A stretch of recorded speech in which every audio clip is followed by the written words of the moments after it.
Hey, this is Heidi Dawson. If you love all things health and wellness and style of any kind, hang out here with me each week. I'm obsessed with never-ending improvement, and it's all in an effort to help each one of us live a wildly successful lifestyle.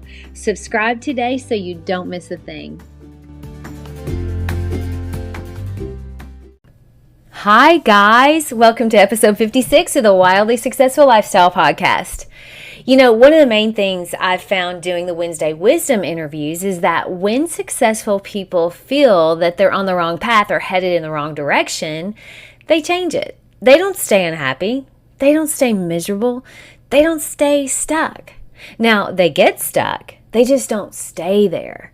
Sometimes we feel stuck and we think it means everything is wrong in our life. I mean, we start generalizing and think that we need to change our partner, quit our job, move somewhere else.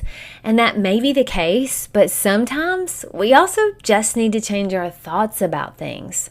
So how do you know the difference between when you're on the wrong path or when you're just having a bad day? How do you know if you really need to change something, or maybe you just need to change the way you look at it?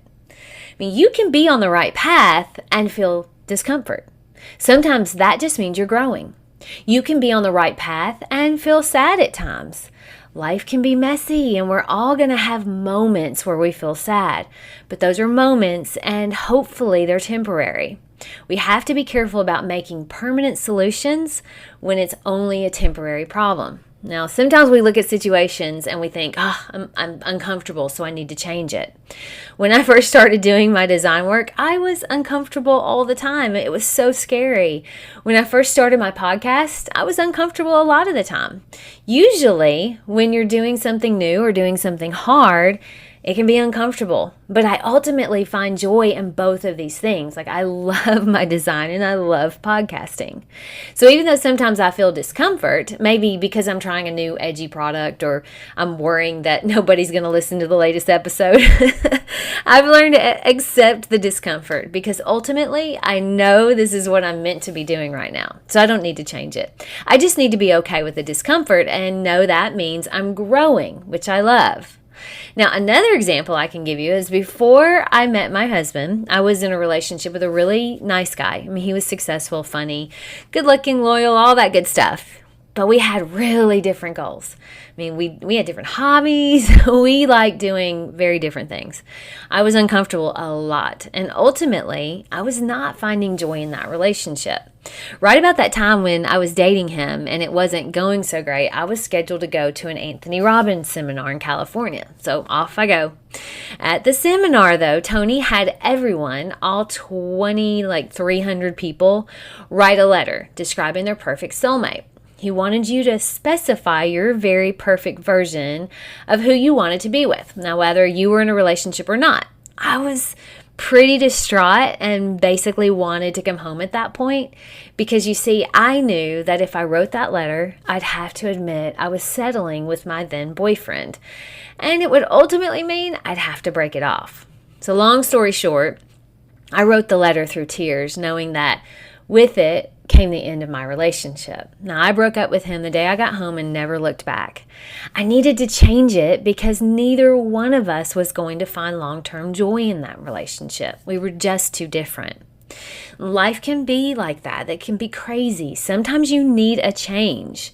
Sometimes, though, you're simply going through a rough season, which, by the way, makes you human. It's okay. We're going to have rough seasons. Now, I'll give you an example of this. My little sister's been struggling a little bit because she's a medical device rep, and because of COVID, hasn't been able to make her regular visits to her clients in hospitals. She's been confined at home, like a lot of us, and that isn't good for social people, which I think most of us are.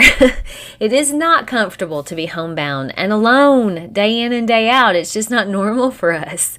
Now, there's a lot of discomfort that comes with that. And she kind of started wondering if she was in the right field. But once we talked about it, she realized that before COVID, she loved her job. It brought her so much joy to visit her friends. That's what she calls her clients. So she's really just missing that, and that's temporary.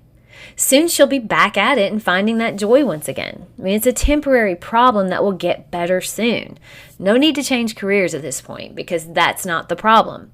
Now, she said she knew that deep down, but talking it out actually helped. So look, you are the only person that ultimately knows what's best for you, nobody else. Your inner guidance system knows the right thing for you.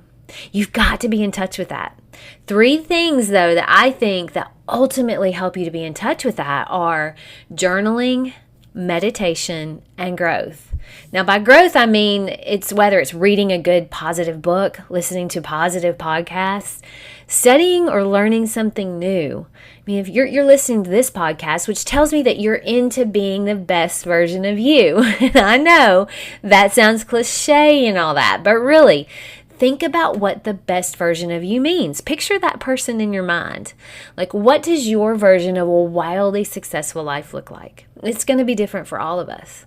But knowing what yours is, that's going to help you decide if you're on the right path now. So make sure you know what that is. Just like I wrote that letter describing my perfect partner, which I now have, write down your version of your wildly successful life. If everything you're doing right now is heading in that direction, then keep going. But if it's not, figure out what you need to do to get there. You are your own champion. Never forget that. I love you guys and cannot wait to talk to you in a few days. Don't forget to subscribe and share with your friends because we're just going to keep going bigger and better places together, and I love that about us. Talk to you in a few days.